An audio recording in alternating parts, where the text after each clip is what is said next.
Hi friends, my name is Bhavya Mangla. I'm IATF qualified auditor doing audit for the automotive sector for the last 18 years. I'm again back with a very interesting topic. What exactly is competency mapping?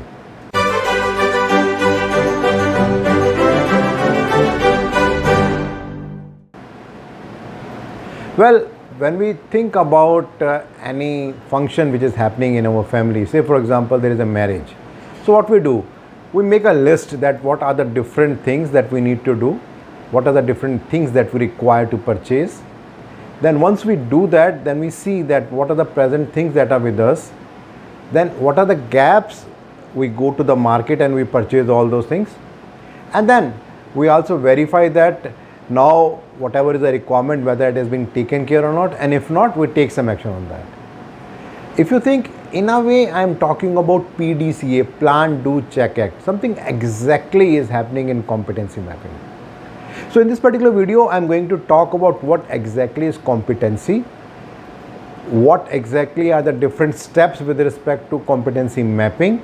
We'll take some example also. Then after that, we'll be talking about what are the key purposes for doing the competency mapping, what are the benefits that organization can do, how to do a competency mapping, and what are the industry challenges that we are facing.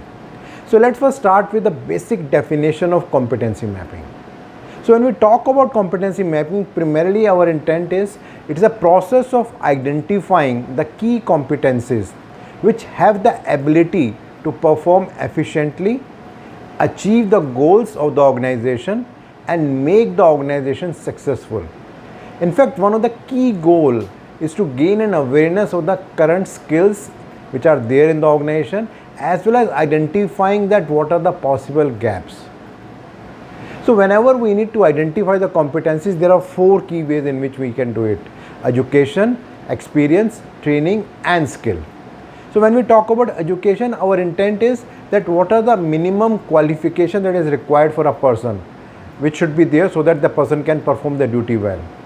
When we talk about experience, it is that to perform that particular thing, it is not only the education which is required, but you also need some experience so that you can deliver that.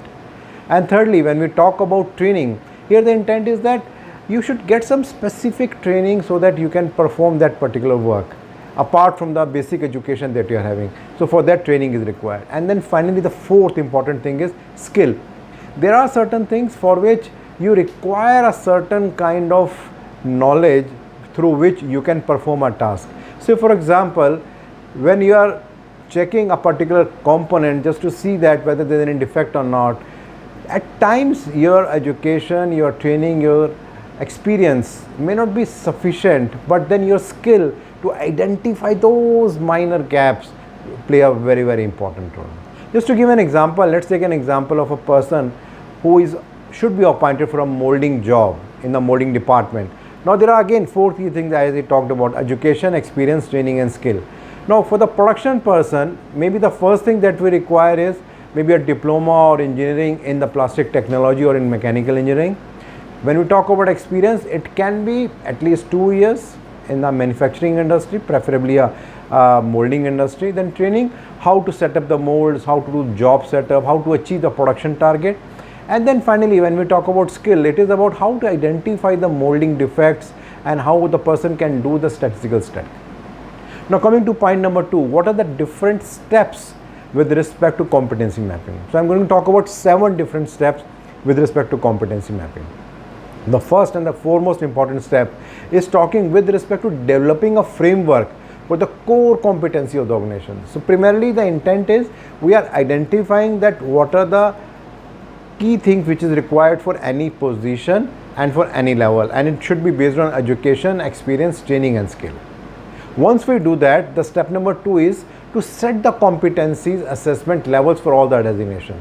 Like a person in a quality department can be maybe at an engineer level, manager level, general manager, or can be a vice president.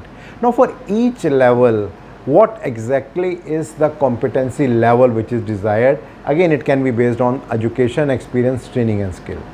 Once we identify that, then step number 3, we prepare the job description based on that competency mapping model, that what exactly is the job description required for each level for every process. Once we do that, then comes step number 4. So here we are talking about mapping the competency of the existing employees. Now, in general, when we are doing the competency mapping in a real way, in a real industry scenario, then obviously there's a company which is already existing, people are already working. So we try to see that this is the competencies which is required, this is the competency which is there in the present moment, what is the gap between these two.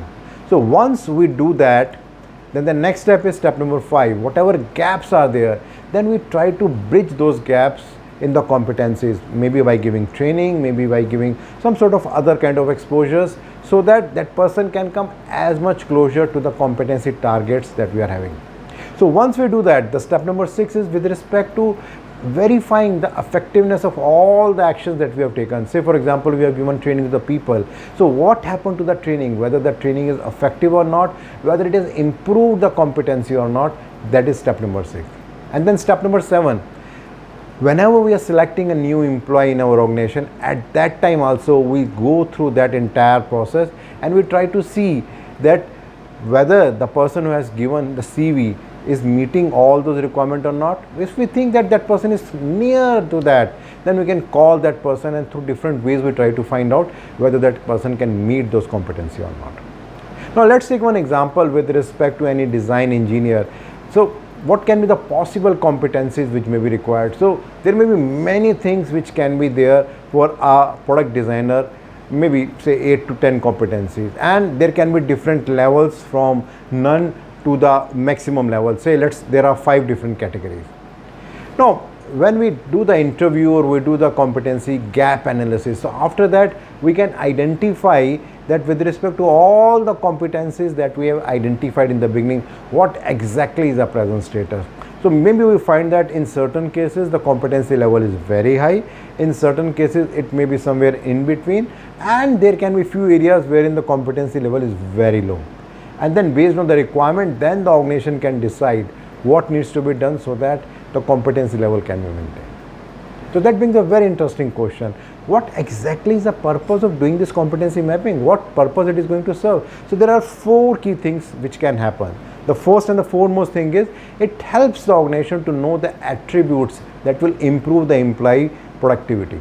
Secondly, it helps to identify the relevant strengths and the areas for improvement in the employees. Thirdly, the organization can gauge the candidate which is suitable for a particular role or not at the time of interview. And fourth, and the most important thing is it helps the organization to anticipate that what are the development needs which are required to keep the employees and organizations future ready. When I say future ready, the intent is that there may be a lot of changes which is happening. Maybe a person at the moment who is in the production department, maybe in coming times we may be going to give him a plant head position, maybe in a new plant. So whether we are making our people ready for all those things. So that brings another important point. What are the key benefits an organization can get in case they effectively implement competency mapping? So there are 3 key benefits. The first and the foremost is that it helps the organization to link the business strategies to the individual performance. Secondly, it helps the organization to invest in the talent management, not on a generic basis or a very myopic view, but in a wide angle to understand with respect to the organization vision that where we want to go. And third, and the most important thing is it brings tangibility to the health and the readiness assessment with respect to any individual, team, department or the organization. So that brings another important question: how to implement the competency mapping? So there are 4 key ways in which many organizations are implementing this competency mapping process. The first and the very simple process is in the form of a critical incident technique. Now, it is very difficult to find out the competency of a person in a normal circumstances, but when there are some extraordinary circumstances, for example, there is a strike in the organization. So how the HR guy is able to convince the trade union, how they are able to talk to them and come to a common platform so that some decision can be taken. So that can be one of the way to identify that whether that person is suitable for that particular position or not. The second is in the form of interview, which is a very common and a popular technique, that while doing the interview we try to understand that whether the person is competent with respect to the identified competencies that it is already there in the organization.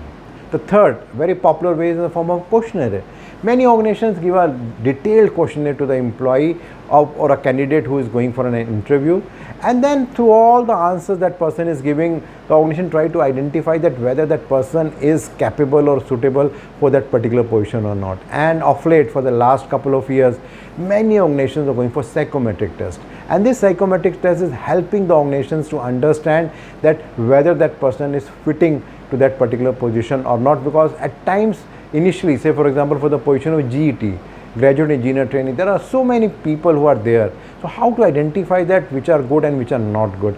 So psychometric test is one of the key ways in which things can be done. In the last, talking about what are the key challenges that industry is facing, the first and the foremost important thing is how often the organizations are identifying the competencies on the basis of education, experience, training and skill. That is one very basic gap which is there in majority of the organizations.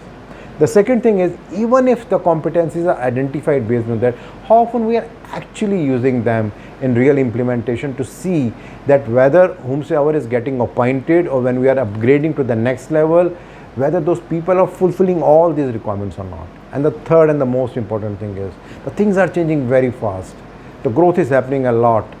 We are talking about industry 4.0 now, we are talking about industry 5.0 also. So how often we are reviewing our competencies, that whatever competencies that we defined maybe 5 years back, whether they are still relevant or something needs to be done in that, and to review it again.